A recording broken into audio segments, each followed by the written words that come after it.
wabarakatuh. Waalaikumsalam warahmatullahi wabarakatuh. Alhamdulillahirabbil alamin wassalatu wassalamu ala asrofil anbiya'i wal mursalin wa ala alihi wa sahbihi ajmain, amma ba'du. Puji syukur marilah sama-sama kita ucapkan kehadirat Allah Subhanahu wa taala yang telah memberikan rahmat dan nikmatnya kepada kita semua sehingga kita bisa melaksanakan aktivitas kita sehari-hari sebagaimana biasanya. Salawat dan salam marilah sama-sama kita ucapkan ke ruh junjungan kita Nabi besar Muhammad sallallahu alaihi wasallam dengan ucapan Allahumma sholli ala sayyidina Muhammad wa ala ali sayyidina Muhammad. Yang kami hormati Ibu Kepala Sekolah SDN 12 Talamandau beserta majelis guru dan tenaga kependidikan. Baiklah, adapun acaranya pada hari ini tentang presentasi budaya positif oleh Bapak Irwan SPD MPD CGP Angkatan 10 SDN 12 Talamandau. Baiklah, acara kita ini akan dibuka dengan doa yang akan disampaikan oleh Bapak Susiandi SPD. Kepada Bapak kami persilakan.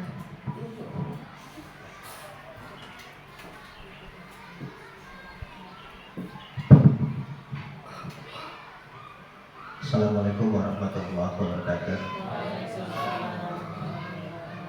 A'udzubillahi minasyaitonir rajim. Bismillahirrahmanirrahim. Alhamdulillahirabbil alamin wassalatu wassalamu ala sayyidina Muhammadin wa ala alihi washabihi ajmain. Allahumma sholli ala sayyidina Muhammad wa ala ali sayyidina Muhammad. Allahumma fir lana dzunubana wa liwalidayna warhamhuma kama rabbayana shaghira. Ya Allah ya Rahman ya Rahim, berkatilah pertemuan kami ini ya Allah dalam rangka aksi nyata budaya positif di SDN 12 Talamandau CGP Angkatan 10 oleh Bapak Irwan MPD.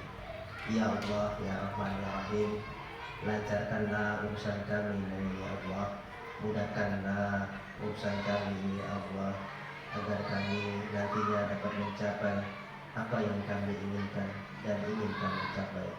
Ya Allah ya Rahman ya Rahim, hanya kepadamu yang kami berserah diri ya Allah, memohon petunjuk-Mu agar kami mendapatkan ilmu-ilmu yang telah Engkau berikan kepada kami ya Allah.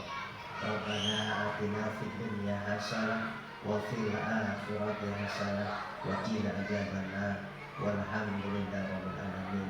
Assalamualaikum warahmatullahi wabarakatuh.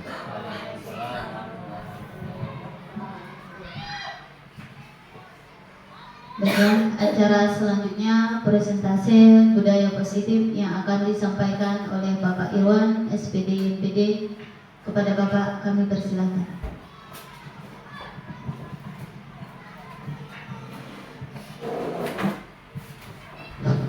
Bismillahirrahmanirrahim. Assalamualaikum warahmatullahi wabarakatuh.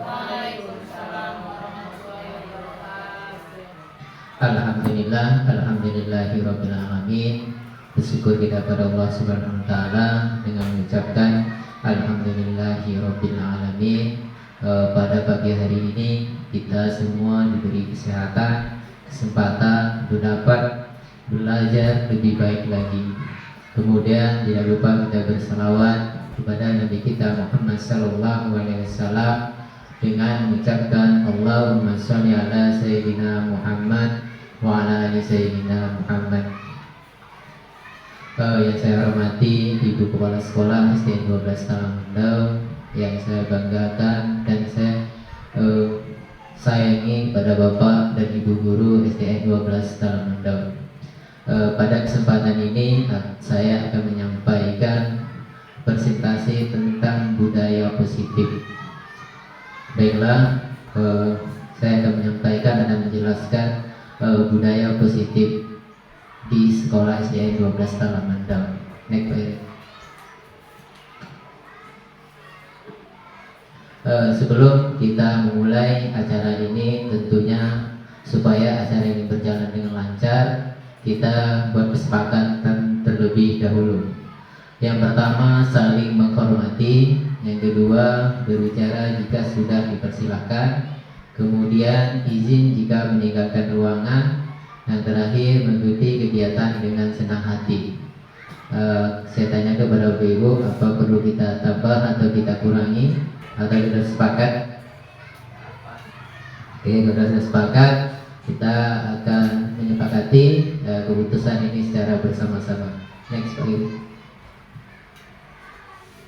Baiklah, tadi judulnya adalah budaya positif, yang mana pengertiannya adalah perwujudan dari nilai-nilai atau keyakinan universal yang diterapkan di sekolah. Budaya positif diyakini mampu menciptakan kolaborasi antar warga sekolah, juga orang tua murid, dan jika terlaksana dengan baik, memunculkan serta mengembangkan nilai-nilai positif yang dimiliki murid dan akan menciptakan pribadi yang berkualitas dan berkarakter baik sesuai dengan profil Pancasila. Dari pengertian tersebut, maka kita sebagai guru adalah kunci utama untuk menuntun murid kita supaya menjadi lebih baik dan membudayakan budaya positif itu. Dari kata budaya itu adalah membiasakan diri. Ya, kita sebagai guru membiasakan diri untuk berbuat baik supaya kita menjadi teladan bagi anak-anak kita. Oke, next Beri. Kemudian konsep budaya positif itu yang pertama perubahan paradigma belajar, kemudian disiplin positif, kebutuhan dasar manusia, motivasi perilaku manusia, posisi kontrol, keyakinan kelas, segitiga restitusi. Dari 6 poin ini akan kita jelaskan satu persatu, yaitu perubahan paradigma belajar. Ya, perubahan paradigma baru, yaitu dari stimulus respon menjadi teori kontrol. Pada stimulus respon, kebutuhan semua orang sama. Semua orang melihat yang sama. Guru mencoba mengubah murid agar berpandangan sama dengan guru. Perilaku buruk siswa dilihat sebagai sebuah kesalahan. Guru bisa mengontrol murid dan model berpikir menang kalah. Untuk teori kontrol dibutuhkan semua orang tidak sama. Semua orang memiliki gambaran berbeda. Guru berusaha memahami pandangan murid. Perilaku buruk murid memiliki tujuan. Guru tidak bisa mengontrol murid dan model berpikir menang-menang. Artinya di sini adalah perubahan paradigma baru ini. Kita sebagai guru memberi suatu keputusan. Ya, tidak mestinya keputusan kita yang diterima oleh anak, tetapi kita bersama-sama memberi keputusan atau membuat keyakinan kepada anak, ya, supaya tidak ada kata ini aturan bapak, bukan aturan kami. Begitu juga murid. Murid tidak semena-mena melakukan tingkah laku yang sesuka hatinya, tetapi kita sepakati dulu. Nah, artinya sini adalah perubahan. Artinya di sini tidak ada yang ada menang-menangan. Artinya situ bukan hanya guru saja yang membuat aturan, tetapi kita bersama murid membuat aturan bersama dan kita sepakati menjadi budaya positif di kelas maupun di sekolah. Yang kedua, disiplin positif. Ya, makna disiplin positif ini cenderung diartikan sesuatu yang dilakukan seseorang pada orang lain untuk mendapat kepatuhan. Kecenderungan tersebut haruslah diubah. Sebagai pendidik, kita harus menciptakan anak-anak yang memiliki disiplin diri yang berasal dari dalam diri anak sendiri, yaitu intrinsik, sehingga mereka dapat berperilaku dengan mengacu dengan nilai-nilai kebijakan, bukan dengan apa yang kita harga atau mencapai suatu tujuan, ataupun menghindar dari rasa tidak nyaman. Dari kalimat ini dapat kita menyimpulkan bahwa disiplin itu yang baik itu adalah disiplin yang timbul dari dirinya sendiri, ya, yang darinya sendiri, tidak ada tekanan atau paksaan dari orang lain. Orang lain bisa jadi seperti apakah gurunya memaksa anak untuk berbuat perilaku baik. Ya, jadi disiplin positif ini lebih kepada intrinsik, ya, keyakinan yang timbul dari diri anak itu sendiri untuk berbuat baik. Itu akan lebih kekal atau lengket kepada kepribadian anak. Kemudian kebutuhan dasar manusia, ya. Kebutuhan dasar manusia ini ada 5. Yang pertama kesenangan, kedua cinta kasih sayang, 3 kebebasan, 4 penguasaan, dan 5 bertahan hidup. Ya, kesenangan dalam sini anak membutuhkan kesenangan, itu kasih sayang. Ya, kita sebagai guru sesuai dengan pendapat Kiai Haji Dewantara mengatakan bahwa kita adalah sebagai guru itulah menuntun anak sesuai dengan zaman dan kodrat anak. Artinya ketika kita memberi proses pembelajaran, kita harus memenuhi kebutuhan untuk merasa senang anak ketika kita memberi pembelajaran. Kemudian yang kedua, cinta dan kasih sayang, ya. Anak juga membutuhkan diterima dan tidak diterima oleh gurunya. Ya, ketika kita memberi sesuatu hal, anak juga butuh pujian, kasih sayang, apakah bentuknya verbal atau non verbal. Menggunakan kata-kata juga bisa anak merasa dicintai atau disayangi. Ya, lanjut. Kemudian kebebasan. Kebebasan yang di sini adalah kebebasan akan dipilih, ya. Artinya anak tidak artinya bebas sebebas-bebasnya, tapi bebas sesuai dengan aturan yang telah kita sepakati bersama murid. Ya, nanti kita akan bahas tentang keyakinan kelas. Lanjut. Kemudian penguasaan, ya, kita membutuhkan pengakuan atau kemampuan prestasi anak. Kita mengakui bahwa anak itu mempunyai bakat, minat, dan kemampuan tersendiri. Setiap anak pasti punya kemampuan dan bakat tersendiri, karena tidak semua anak mempunyai bakat yang sama. Kemudian kelima, bertahan hidup. Artinya di sini bertahan hidup lebih kepada psikologis, yaitu tentang makan, minum. Ya, ketika anak tidak sarapan pagi, pasti anak kita kelihatan lemas. Itu salah satu contoh. Juga kita harus memperhatikan kebutuhan hidupnya, ya. Kita sering mengingatkan pagi nak sarapan, kemudian jajan dengan jajan yang bersih, ya, terhindar dari pemanjangan jajan sembarangan. Kemudian kebutuhan dasar murid, kalau kita lihat seluruh perilaku yang dilakukan murid pada dasarnya memiliki tujuan tertentu. Murid memiliki kebutuhan dasar tertentu ketika melakukan suatu perbuatan, ya. Kebutuhan bertahan hidup tadi telah sampaikan bahwa itu fisiologis, itu anak butuh makanan, ya, minum, ya, untuk bertahan hidup. Seperti kalau kita di sekolah ini adalah sarapan pagi, harus diperhatikan. Kemudian kebutuhan cinta dan kasih sayang. Murid juga ingin dihargai, diterima, ya, di kelas.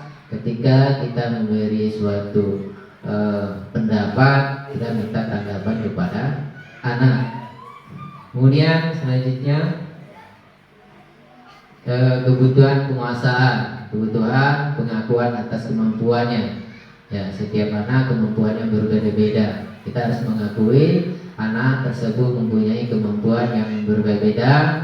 Kita akan memperlihat atau ingin menonjolkan atau menuntut kemampuan anak tersebut. Kemudian terakhir kebutuhan kesenangan, ya. Tuh anak butuh kesenangan, perlu bebas untuk bermain, bebas untuk memilih materi yang mereka inginkan, tetapi tidak lari dari kurikulum. Misalnya ketika kita proses pembelajaran, anak menawarkan diri, Pak, diskusinya berdua atau bertiga, atau boleh sama-sama, atau juga kelompok saya pindah ke kelompok lain. Itu artinya anak juga butuh kesenangan untuk memilih ya apa yang mereka inginkan. Kemudian yang keempat, motivasi perilaku manusia.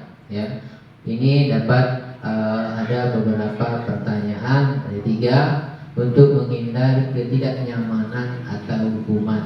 Ya, murid bertanya apa yang akan terjadi apabila saya tidak melakukannya. Hal tersebut merupakan motivasi eksternal.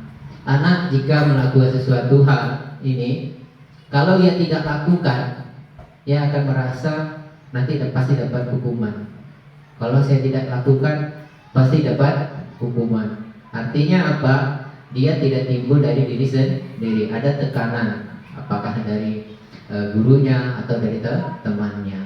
Kemudian untuk mendapat imbalan atau penghargaan dari orang lain, ya seperti kebiasaan kita kadang-kadang anak dapat prestasi, kita beri penghargaan. Apakah bentuk penghargaan bentuk barang atau ucapan? Tetapi di sini lebih ditekankan berbentuk ucapan, karena barang juga termasuk motivasi eksternal. Yang ketiga, untuk menjadi orang yang mereka inginkan dan menghargai diri sendiri dengan nilai-nilai yang mereka percaya. Nah, di sini lebih kepada motivasi intrinsik, karena mereka yang melakukan itu dia akan berkata pada dirinya, akan menjadi orang yang seperti apa jika saya melakukannya. Ya, hal tersebut merupakan motivasi internal. Artinya mereka melakukan itu tidak ada tekanan dari luar, bahkan tidak dapat penghargaan dan sebagainya. Dia timbul dari diri sendiri. Ya. Kemudian motivasi itu adalah dorongan yang ditimbulkan pada diri seseorang secara sadar atau tidak sadar untuk melakukan sesuatu untuk tujuan tertentu. Jadi motivasi itu dorongan yang timbul dari dirinya, baikkah itu dari dorongan dari orang lain atau dirinya sendiri. Kita lihat di sini ada 2 jenis motivasi. Motivasi internal. Jadi sampaikan bahwa motivasi internal adalah dorongan dari luar. Ya, apakah berupa hadiah atau reward atau tekanan dari aturan tersebut. Kemudian kalau motivasi internal itu disiplin karena kesadaran diri sendiri untuk berbuat sesuai dengan pertanyaan pertama tadi. Mau jadi apa saya kalau saya lakukan? Itu timbul dari diri sendiri, tidak dari orang lain. Atau sebagai kita di rumah, kadang-kadang juga kita memberi motivasi berbentuk barang atau berbentuk kesenangan. Anak, kalau kalian nanti juara, kita nanti jalan-jalan. Itu sering kita lakukan. Itu juga termasuk motivasi eksternal, bukan dari diri. Supaya dia menjadi juara, dia berusaha akan menjadi juara. Lanjut. 5. Posisi kontrol guru. Nah, posisi kontrol guru ini ada dia penghukum, membuat rasa bersalah sebagai teman, sebagai pemantau, sebagai manajer. Ada 5 posisi. Lanjut, kita lihat contohnya. Sini ada contoh sebuah kasus. Ya, kasusnya murid tertidur saat pembelajaran. Ya, kalau kita sebagai penghukum, ya, patuhi peraturan sekolah, berdiri di depan kelas 15 menit. Itu posisi guru ada sebagai penghukum. Jika anak terlambat, nah kamu terlambat, kamu lagi yang terlambat. Kalau posisi kita sebagai penghukum, kita akan menghukum anak. Kemudian membuat merasa bersalah. Ya, guru merasa bersalah sehingga anak rasa menghargai, rasa dihargai. Berkali-kali bapak bilang sama kamu, bapak kecewa sama kamu. Kita merasa bersalah sehingga anak merasa bersalah dia. Kita dengar ucapan tersebut. Kemudian sebagai pemantau, ya, kamu sudah melanggar peraturan sekolah, kamu tahu konsekuensinya. Nanti saya cek kerjaan apa yang harus kamu lakukan. Di sini posisi guru ada sebagai pemantau, ya, pemantau dengan aturan yang telah disepakati di sekolah. Kemudian sebagai teman lebih menggunakan bahasa yang lembut, ya, dengan tekstur yang ramah. Kamu lagi, jangan gitu dong. Ayo gabung dengan yang lain. Untung Bapak ada. Kemudian yang terakhir sebagai manajer. Manajer ini lebih kepada bahasanya diskusi. Ya, jika anak melakukan kesalahan, kita berdiskusi dengan anak, apa sih yang alasan anak melakukan kesalahan tersebut dan apa solusinya. Anak yang memberi solusinya, bukan guru yang memberi solusi. Ini adalah posisi guru sebagai manajer. Oke, kita lihat sini video singkat tentang posisi kontrol guru.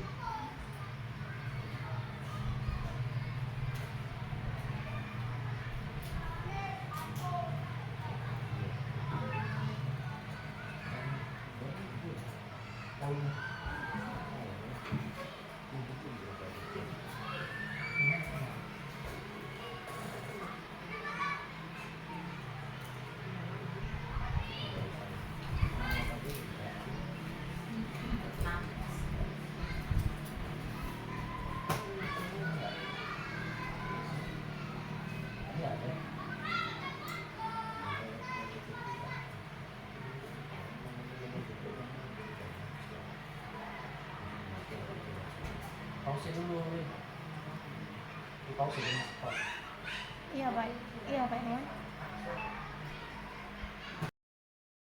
Terima kasih kami ucapkan kepada Bapak Irwan SPD MPD yang telah mempresentasikan budaya positif kepada kami rekan-rekan guru, sehingga nantinya kami bisa menerapkan baik secara pribadi ataupun secara keseluruhan untuk sekolah kita SDN 12 Talamanda.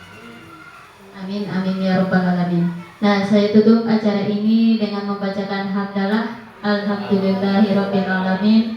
Saya sebagai moderator, jika ada kesalahan saya mohon maaf. Wabillahi taufiq wal hidayah. Assalamualaikum warahmatullahi wabarakatuh.